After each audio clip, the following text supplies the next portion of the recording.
ప్రభునందు సోదరి సోదరులకు ప్రభువైన యేసుక్రీస్తు వారి పేరిట ప్రేమపూర్వక వందనములు తెలియజేస్తుంటున్నాను.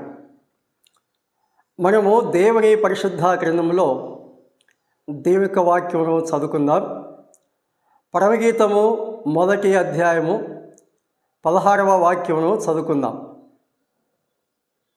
నా ప్రియుడా, నీవు సుందరుడవు, అతి మనోహరుడవు. మన శయనస్థానము పచ్చని చోటు, మన మందిరముల దూలములు దేవదారు మ్రాణులు, మన వాసములు సరళపు మ్రాణులు. మన వాసములు సరళపు మ్రాణులు. ప్రభునందు సోదరి సోదరులారా, మనము చదివిన వాక్య భాగం నుండి కొన్ని సంగతులు మనము గమనిస్తూ వస్తున్నాం. ఈ దినము మన వాసములు సరళపు మ్రాణులు అనే అంశంలో మనం ధ్యానం చేద్దాం. మన వాసములు సరళపు మ్రాణులు. ఒక నివాసము కట్టబడాలి అంటే మొదట స్థలం కావాలి. ఆ తర్వాత చక్కని ప్రణాళిక వేయాలి. ఆ నిర్మాణము కొనసాగించబడాలి. పూర్తి చేయబడాలంటే సొమ్ము ఉండాలి, అలాగే వస్తువులు కావాలి, నైపుణ్యం గల పనివారు కూడా ఉండాలి. సంఘం గురించి మనము దేవుని యొక్క వాక్యంలో చూస్తున్నాం. సంఘం యొక్క పునాది యేసుక్రీస్తు ప్రభువే. ఈ సత్యమును మనము దేవుని యొక్క గ్రంథంలో చూస్తున్నాం. ఆ తర్వాత వరసలు అపోస్తలులు, ప్రవక్తలు అనే సంగతి మనం చూస్తాం. అనగా అపోస్తలుల బోధ. ఈ సంగతి మనము దేవుని యొక్క వాక్యంలో చూస్తున్నాం. ఆ తర్వాత విశ్వాసులు దేవుని యొక్క ఆలయముగా కట్టబడుతున్నారు అనే సంగతి కూడా మనం దేవుని యొక్క వాక్యంలో చూస్తున్నాం. పైకప్పు కూడా విశ్వాసులను సూచించే సంగతులు మనం దేవుని యొక్క వాక్యంలో చూస్తున్నాం. గతంలో మనము స్తంభములను గురించి ధ్యానం చేశాం. దేవదారు వృక్షములు, వాటి యొక్క ప్రత్యేకత, అందులో ఆత్మీయ భావం, సంఘంలో పెద్దలు, సేవకులు, బాధ్యత గలవారు ఏ రీతిగా ఉండాలి అనే సంగతులు మనము గమనిస్తూ వచ్చాం. ఈ దినము వాసములు, ఈ వాసాల గురించి మనము ధ్యానం చేయబోతున్నాం. వాసములు లేక మరొక విధంగా చెప్పాలంటే దంతేలు అని కూడా చెప్పవచ్చు. దంతేలు కొట్టాలకు అమర్చే వాటిని వాసములు అంటారు. ఆ మిద్దెలకు ఉపయోగించే వాటిని దంతెలు అంటారు. ఈ సంగతులు మనం సామాన్యముగా గమనిస్తున్నాం. దంతెలు లేక వాసములు. ఆ పైగా కప్పు తగు రీతిగా వేయబడాలంటే ఆ గృహంలో నివసించేవారు గాలి, వాన లేక ఎండ తీవ్రత ఇవి ఏవి తగలకుండా సురక్షితంగా ఉండాలంటే పైకప్పు చాలా చక్కగా వేయబడాలి. పునాది ప్రాముఖ్యమైనదే, గోడలు ప్రాముఖ్యమైనవే, తలుపులు కిటికీలు ప్రాముఖ్యమైనవే, అలాగే దంతెలు, వాసములు, అటు తర్వాత వేసే పైకప్పు కూడా అన్నీ కూడా ముఖ్యమైనవే. ఇందులో ఏది లేకపోయినా ఆ నివాసం పూర్తి కాదు. అందులో నివసించేవారు క్షేమంగా నివసించడానికి వీలు కాదు. అందువలన దేని కూడా ఇది పనికిరాదు అని చెప్పే అవకాశం లేదు. మన ధ్యానాంశం బట్టి ఈరోజు వాస్తవులను గురించి ధ్యానం చేస్తున్నాం. వాసములను గురించి మనం గమనించినప్పుడు మన వాసములు సరళపు మ్రాణులు అని ఇక్కడ మనం చూస్తున్నాం. ఈ మాటలు ఎవరు చెప్తున్నారు? షూలమీతి కాదు, ప్రభువే తెలియచేస్తున్నారు అనే సంగతి మనం గమనిస్తుంటున్నాం. మన వాసములు సరళపు మ్రాణులు. ప్రథమంగా మనము చూసినప్పుడు ప్రభువైన యేసుక్రీస్తు వారు సరళపు మ్రాణుకు పోల్చబడినట్లుగా మనం దేవుని యొక్క వాక్యంలో చూస్తున్నాం. సరళపు మ్రాణుకు యేసుక్రీస్తు వారు పోల్చబడినారు. హోషేయ గ్రంథము 14వ అధ్యాయము 8వ వాక్యంలో ఈ సంగతి మనం చూస్తాం. ఈ సరళపు మ్రాణుని గురించి మనము ఆలోచన చేసినప్పుడు చాలా తిన్నగా, అంటే చక్కగా ఉంటుంది, వంకర లేకుండా ఉంటుంది. యేసుక్రీస్తు వారిని గురించి మనం ఆలోచన చేసినప్పుడు ఎటువంటి వంకర కనపరాదు. వంకర లేని జీవితం. మానవుల జీవితాల్లో ఎన్నో వంకరలు ఉండే అవకాశం ఉంటుంది, కానీ యేసుక్రీస్తు వారి యొక్క జీవితంలో ఎక్కడ కూడా వంకర కనిపించదు. అనేక సార్లు దేవుని పరిశుద్ధ గ్రంథంలో వాక్యాల ఆధారంగా మనం గమనిస్తూ వచ్చాం. ఆయన జన్మలో పాపం లేదు, ఆయన జీవితంలో పాపం లేదు, ఆయన మరణంలో కూడా పాపం లేదు. అంతేకాదు సమాధి చేరినప్పుడు కూడా ఆయన పరిశుద్ధుడిగానే ఉన్నారు అని దేవుని యొక్క వాక్యం మనకు తెలియపరుస్తుంది. 16వ కీర్తనలో మనం చూసినప్పుడు నీ పరిశుద్ధుని కుళ్ళు పట్టనీయవు అన్నాడు. యేసుక్రీస్తు వారి యొక్క దేహం ఎందుకు కుళ్ళిపోలేదు? 3 దినాలు సమాధిలో ఉంటే ఎందుకు కుళ్ళిపోలేదు అంటే ప్రాముఖ్యమైన సత్యం ఒకటే. యేసుక్రీస్తు వారి యొక్క దేహము పాపము సోకని దేహం, పాపంతో ఎటువంటి సంబంధం లేని దేహం. భౌతిక రూపం వరకే ఆయన మానవుడు, కానీ ఆయనలో పాపం లేదు, ఆయనలో పాపం లేదు అని దేవుని యొక్క వాక్యం తేటగా మనకు తెలియపరుస్తుంటున్నారు. యేసుక్రీస్తు వారు చేసిన సవాల్, నాలో పాపం ఉన్నదని మీలో ఎవరు స్థాపింపగలరు అని ప్రశ్నిస్తే ఎవరు కూడా నిరూపించలేకపోయారు. వారికి చేత కాదు, ఎవరికీ చేత కాదు. ఒట్టి మాటలు మాట్లాడుకోవాల్సిందే, కానీ ఆధారపూర్వకంగా యేసుక్రీస్తు వారిలో ఆనాడు జీవించినటువంటి శాస్త్రులు, పరిసయ్యులు, సద్దూకయ్యులు ఎవరు కూడా ఆయనలో పాపము చూపించలేకపోయారు. ఆనాడు వారు చూపించలేకపోయారు. ఈనాడు ఎవరు చూపిస్తారు? ఈనాడు ఒట్టి మాటలు మాట్లాడుకోవడం కాదు. యేసుక్రీస్తు వారు ఈ లోకంలో జీవించిన కాలంలో ఎవరైతే జీవించారో ప్రత్యక్షంగా ఆయన జీవితాన్ని ఎవరు చూశారో వారు సాక్షి ఇవ్వాలి. అంతేగాని వ్యర్థమైన వాదాలు పెట్టుకోవడం ఎప్పుడు కూడా క్షేమకరం కాదు. దేవుని వాక్యంలో మనం చూసినప్పుడు యేసుక్రీస్తు వారి యొక్క జన్మ కానీ, ఆయన జీవితం కానీ, ఆయన మరణం కానీ, సమాధిలో యేసుక్రీస్తు వారు ఉన్నప్పుడు కూడా ఆయన పరిశుద్ధుడే. ఆయనలో ఎటువంటి వంకరతనం లేదు, ఏ వక్రత లేదు, ఏ లోపము లేదు. శారీరకంగా లేదు, అంతరంగంలో లేదు, ఆత్మ విషయంలో లేదు. ఎక్కడ కూడా ఆయనలో పాపం లేదు అనే సంగతి దైవ గ్రంథము చాలా తేటగా సాక్ష్యం ఇస్తుంటున్నది.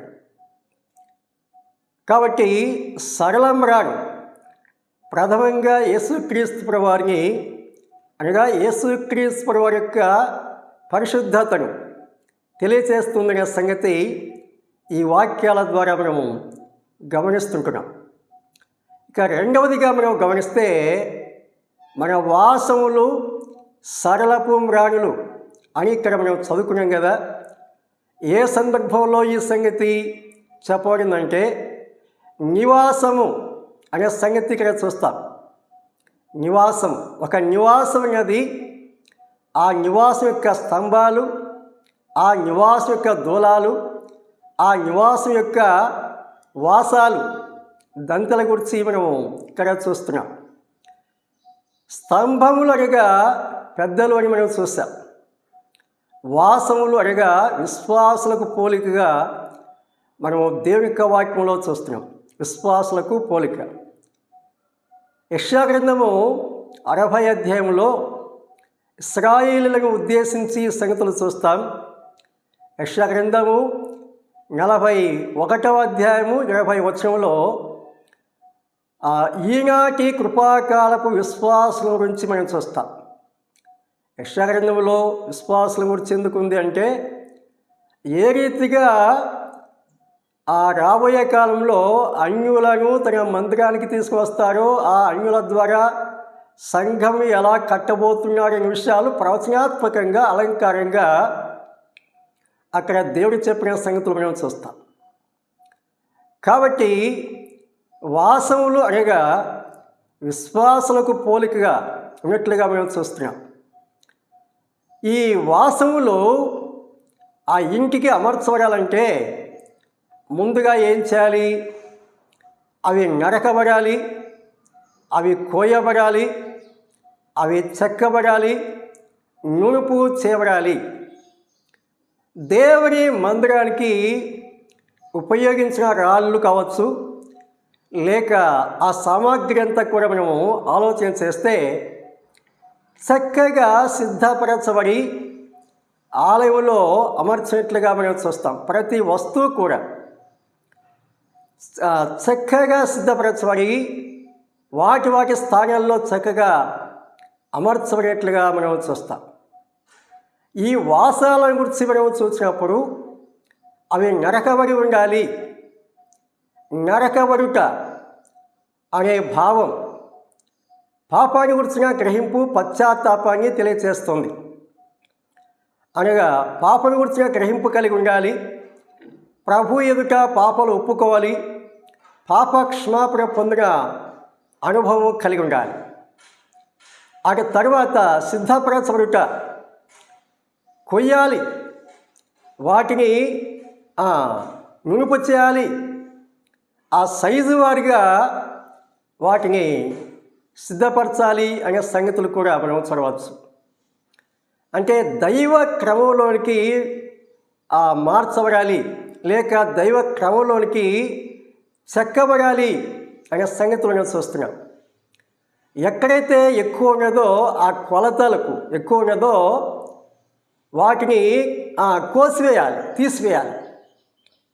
ఒకే కొలత, ఆ మందం కానీ, ఆ పొడవు కానీ, ఆకారం కానీ, ప్రతి వాసన కూడా ఒకటే కొలత ఉండాలి. ఏది కూడా ఎక్కువ ఉండకూడదు, ఏది కూడా తక్కువ ఉండకూడదు. ఇందులో ప్రభువు నేర్పించే గొప్ప పాఠం, సంఘములో సంఘం యొక్క పరిచర్య సాగటానికి దేవుడు కొందరిని పెద్దలుగా, సేవకులుగా, పరిచారకులుగా, ప్రవక్తలుగా, అపోస్తులుగా నియమించారు అని మనం చూస్తాం. ప్రస్తుత కాలంలో వాక్య క్రమాన్ని బట్టి ప్రవక్తలు లేరు, అపోస్తులు లేరు, కానీ పెద్దలు ఉన్నారు, ఉపదేశకులు ఉన్నారు, కాపరులు ఉన్నారు, స్వార్థికులు ఉన్నారు అనే సంగతులు మనం దేవుని యొక్క వాక్యంలో చూస్తున్నాం. విశ్వాసులు ఉన్నారు, అయితే కొలత ప్రకారం ఉండాలి అనే సంగతి మనం చూస్తున్నాం. కొలత మనము ఫిలిప్పీ పత్రికలో చూసినప్పుడు ఈ పెద్దలు కానీ, లేక పరిచారకులు కానీ, లేక స్వార్థికులు కానీ ఎవరిలో నుండి వచ్చారు అంటే విశ్వాసులలో నుండి వచ్చారు. యేసుక్రీస్తునందు విశ్వాసించిన విశ్వాసుల నుండి వచ్చారు. అనగా ప్రథమ స్థానం ఎవరిదంటే విశ్వాసులదే. సంఘం యొక్క పరిచర్యలు దైవికమైనటువంటి క్రమంలో నడిపించడానికి కొందరికి కొన్ని బాధ్యతలు దేవుడు దయచేసిన ఒక వాస్తవమే. కానీ కొన్ని విషయాల్లో అందరూ సమానమే అనే సంగతి మనం దేవుని యొక్క వాక్యంలో చూస్తున్నాం. అయితే దేవుడు నియమించినటువంటి ఆ నియమాలు సంఘక్షేమం కోసం దేవుని మహిమార్థం మాత్రమే వాడాలి అని కూడా దేవుని యొక్క వాక్యంలో చూస్తున్నాం. మందకు మాదిరిలుగా ఉండండి, మందకు మాదిరిలుగా ఉండాలి అనే సంగతి కూడా మనం దేవుని యొక్క వాక్యంలో చూస్తున్నాం.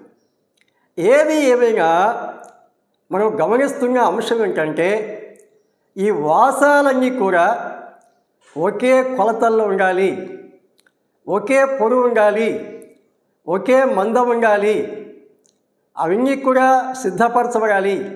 అంతేకాకుండా ఏ వాసం ఎక్కడ అమర్చారో అక్కడే ఉండాలి. అంటే ఎవరి స్థానం వారిదే. ఇందులో ఒకరు ఎక్కువ కాదు, ఒకరు తక్కువ కాదు. లోకపరంగా ఆధిక్యతలు ఉండవచ్చు, వేరే విషయాలు. రాజైన ఒకటే, సేవకుడైన ఒకటే. ఇందులో మినహాయింపు ఏమి లేదు.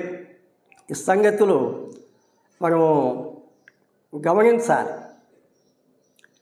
లోక సంబంధమైనటువంటి ఆధిక్యతలు సంఘంలో ప్రదర్శించడానికి ఎప్పుడు కూడా ప్రయత్నం చేయకూడదు. సంఘంలో సామాన్యుడు దేవుని లెక్కలో ఎలాంటి వారో లోక సంబంధంగా ఆధిక్యతలు కలవాడు కూడా దేవుని దృష్టిలో సమానమే. కాబట్టి ఎవరు ఎక్కువ ఎవరు తక్కువ అనే భావం ఏమాత్రం ఉండకూడదు. దేవుని యొక్క వాక్యం ఏం చెప్తుంది? ఒకరికంటే ఒకరు ఘనముగా ఎంచుకోవాలని చెప్తుంది. ధనికులకు ఆధిక్యత ఇవ్వవద్దు, పేదలను సిగ్గుపరచకూడదు అని కూడా వాక్యం చెప్తుంది. కాబట్టి విశ్వాసం ద్వారా దేవుడు మనలను కుమారులుగా కుమార్తెలుగా స్వీకరించారు. ఇందులో దేవుడు వ్యత్యాసం చూపించలేదు. అధికులని దేవుడు ఎక్కువగా అభిమానం చూపించలేదు, అధములని నిరాకరించలేదు. దేవుడే అందరినీ సమంగా ప్రేమించి అందరినీ ఒక విశ్వాసం ద్వారా తన కుమారులుగా కుమార్తెలుగా స్వీకరించి తన రాజ్యములకు వారసులుగా చేస్తుండగా లోక సంబంధంగా కలిగి ఉన్నటువంటి ఆధిక్యతల బట్టి అతిశయించుట లేక కొందరిని చాలా చులకనగా ఎంచుట, వారిని లోకో చేసి మాట్లాడుట అనేది దేవుని యొక్క వాక్యము ఎన్నడూ కూడా అంగీకరించదు. కాబట్టి ఈ వాసాలు సరళపుమ్రాడులు అనగా ఎక్కడ కూడా వంకర లేకుండా ఉండాలి, తిన్నగా ఉండాలి. అన్ని వాసాలు ఒకే సైజు ఉండాలి, పొడవు ఒకే పొడవు ఉండాలి, మందం ఒకే మందం ఉండాలి, అవి నునుపు చేయబడాలి. ఎక్కడ అమర్చబడి ఉన్నవో అక్కడే ఉండాలి, ఆ స్థానము మారిపోకూడదు. చాలామంది స్థానాలు మార్చుకుంటుంటారు. నేను ఈ స్థానంలో పని చేయను, ఈ స్థానంలో ఉండను. ఇదేమి లోక సంబంధంగా ఉద్యోగాల ప్రమోషన్ పొందటానికి దేవుని యొక్క దృష్టిలో యోగ్యులుగా జీవిస్తే దేవుడే దీవిస్తారు, హెచ్చిస్తారు. అంతేకాని లోక సంబంధంగా ఉన్న ఆధిక్యతలు బట్టి, బంధుప్రీతిని బట్టి, బలాన్ని బట్టి నేను ఫలానా స్థానంలో ఉండాలి అనుకుంటే ఇంకా సాతానుకు అలాగూ ఆలోచించే వారికి ఎటువంటి వ్యత్యాసం ఉండదు. కాబట్టి దేవుని పిల్లలు వంకర లేకుండా ఉండాలి, ఒకే సైజులో ఉండాలి, పొడవు ఆ మందము ఒకేలాగా ఉండాలి, నునుపు చేయబడి ఉండాలి. ఎక్కడ అమర్చబడినామో దేవుడు ఏ స్థానంలో నిలిపాడో ఆ స్థానంలో ఉండాలి. అలా ఉండినప్పుడే ఆ నివాసం పూర్తి అవటానికి వీలుగా ఉంటుంది. అందులో నివసించే వారికి అది క్షేమకరంగా ఉంటుంది. కాబట్టి ఈ సంగతులు దేవుడు తెలియపరుస్తున్నప్పుడు వాటిని సరిగా మేము గ్రహించి దేవుడు ఏ కొలతలో ఉంచారు, లేక ఏ స్థితిలో ఉంచారు, ఏ స్థానంలో ఉంచారు, ఆ స్థానంలో నిలిచి దేవుని మహిమపరుస్తూ సంఘ క్షేమం కోసం ప్రయాసపడుచు ఆత్మీయంగా ఎదుగుచూ ప్రభువుని సేవిస్తూ ముందుకు సాగాలని దేవుడు తన వాక్యం ద్వారా ఈ సత్యాలు మనకు తెలియపరుస్తున్నాడు. ప్రభు ఈ మాటలు మనందరి క్షమార్థమై దేవుని మహిమార్థమై దీవించి స్థిరపరచి ఫలింపచ్చునుగాక. వాక్యం ఆలకిస్తున్న ప్రతి వారికి ప్రభు యేసుక్రీస్తు వారి పేరిట ప్రేమపూర్వక వందనములు తెలియజేస్తుంటున్నాను.